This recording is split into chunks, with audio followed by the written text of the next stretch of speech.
Så min udfordring, det er at gennemføre et projektforløb med min HF innovationsklasse. Og det projektforløb er, at de skal i sidste ende kunne afholde en paneldebat på skolen og ude i byen efterfølgende, som inddrager kulturfag i engelsk, altså det faglige, og derigennem støtter op omkring faglig udvikling. Og den opgave, som jeg stillede mig selv nu i forbindelse med den her hjemmeopgave, det er, at den her udfordring, den skal undersøges med nogle af de etnografiske metoder, som vi fik præsenteret til sidste seminar. Til at starte med, så har jeg analyseret mit felt og udfordringen for efterfølgende at finde ud af nærmere, hvad er det konkret, som jeg gerne har ville observere og finde ud af at udvikle på. Til at starte med, så drejer det sig om 23 HF-kursister i den her innovationsklasse på HF og VUC Fyn, som arbejder på skolen i klasselokalet, men også meget virtuelt og åbne rummene. De har kontakt til andre lærere på skolen, som ellers ikke normalt deres lærere i forhold til bestemte kompetencer som formidling og grafisk udtryk osv. Men de har også kontakt til folk ude i byen, de har kontakt til potentielle deltagere, til potentielle gæster, til til de folk, som de skal låne lokaler af, når de skal holde paneldebat ude i byen. På den måde så er det den her model fra Fonden for Entreprenørskab, produktionsmodellen, deres taksonomi, som vi bruger, når vi arbejder projektorienteret. Og kursisterne arbejder afhængig af, hvilken gruppe de er i en af de tre lysegrå bokse her, eller cirkler, det kreative, handlingsorienterede og omvendelsesrelation. De arbejder alle sammen med deres personlige indstillinger, og de skal alle sammen have faglighed med en i forhold til det, de laver.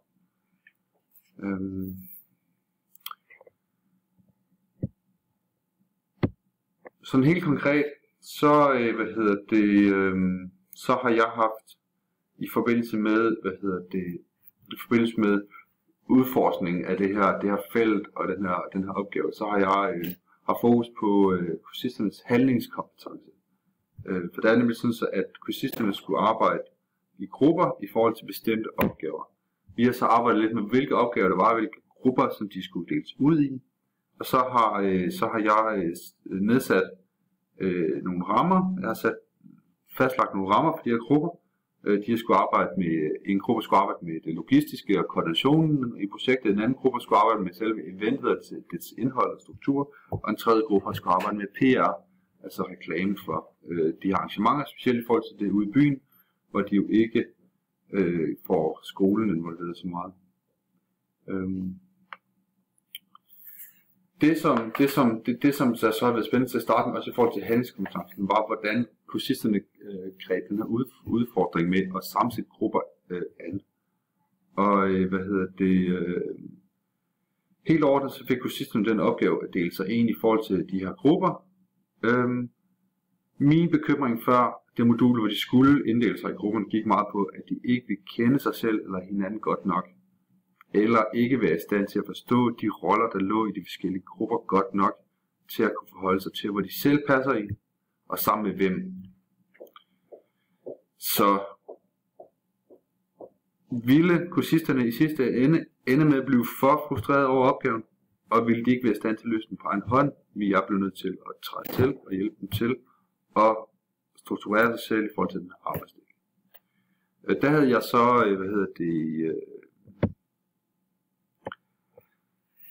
sekventeret modulet, så jeg prøvede at få dem til at tænke over andre end sig selv, forholde sig til andre end sig selv.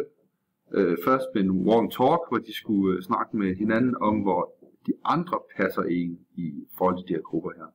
Efterfølgende interviews, hvor de skulle ligesom spørge ind til hinanden og få en fornemmelse af, hvor de hver især ligger.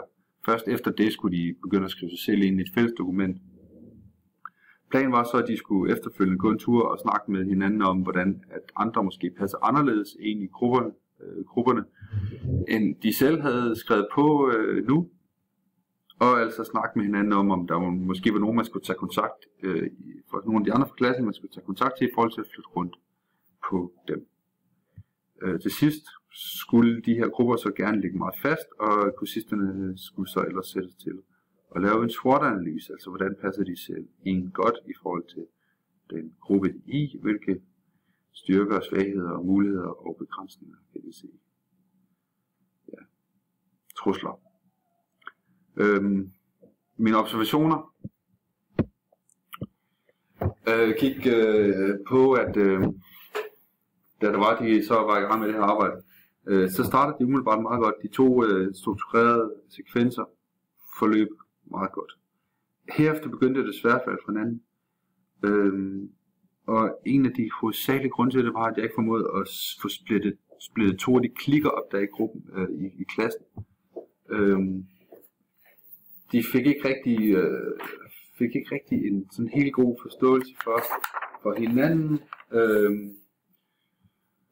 Og det endte med, at en af klikkerne sad faktisk mere eller mindre unilateralt, fuldstændig selvstændigt, og flyttede rundt på alle andre i klassen i de her grupper i det her fællesdokument inde på Google Drive, uden at snakke med folk først.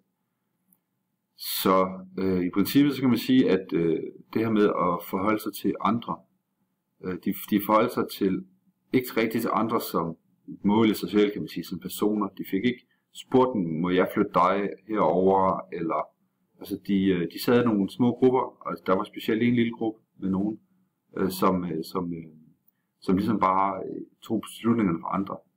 Så dermed at forholde sig til at skulle have en proces, hvor man ligesom nåede frem til et mål på en måde, og finde ud af, hvordan kommer man derhen.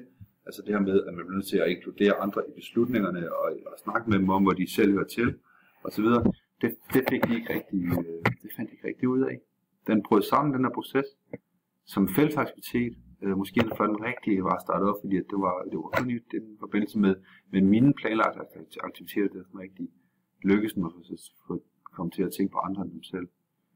Så de kunne godt forholde sig til andre, men rent som midler, ikke også? Altså, de inkluderede dem ikke i tankerne, de spurgte dem ikke til råds. Så der opstod konflikt, og jeg blev nødt til at træde til. Og fortælle dem, hvordan man ikke skulle gøre, og hvordan man skulle gøre, for at nå frem til et resultat. Så i sidste ende så blev deres handlingskompetencer i den grad udfordret, men ikke så meget udviklet, som de kunne. Og der må jeg sige, at der skulle jeg have understøttet dem med flere forskellige strukturer. Noget af det, jeg tænker for eksempel, det er, at næste gang, så skal hver gruppe, så skal de deles op i grupperne, de skal skrive folk, alle i klassen ind, og så får de hver deres dokument, som de kan redigere i. Og så skal de simpelthen, måske skal de vælge repræsentanter af grupperne, som så sætter sig sammen med de forskellige bud, og ligesom finde ud af, hvem passer hvor, og så skal man tilbage og forhandle, eller så skal man forhandle med individuelt. Og så skal de op til mig, og så skal de skrive deres fælles bud ind i et dokument, som kun jeg har kontrol over, måske kunne det være, eller kun nogen på klassen har kontrol over. Ja, men det er jo sådan noget, som man må tænke på en anden gang. Ja, det var det. Så tak fordi du lyttede med. Jeg håber, det var interessant. Hej.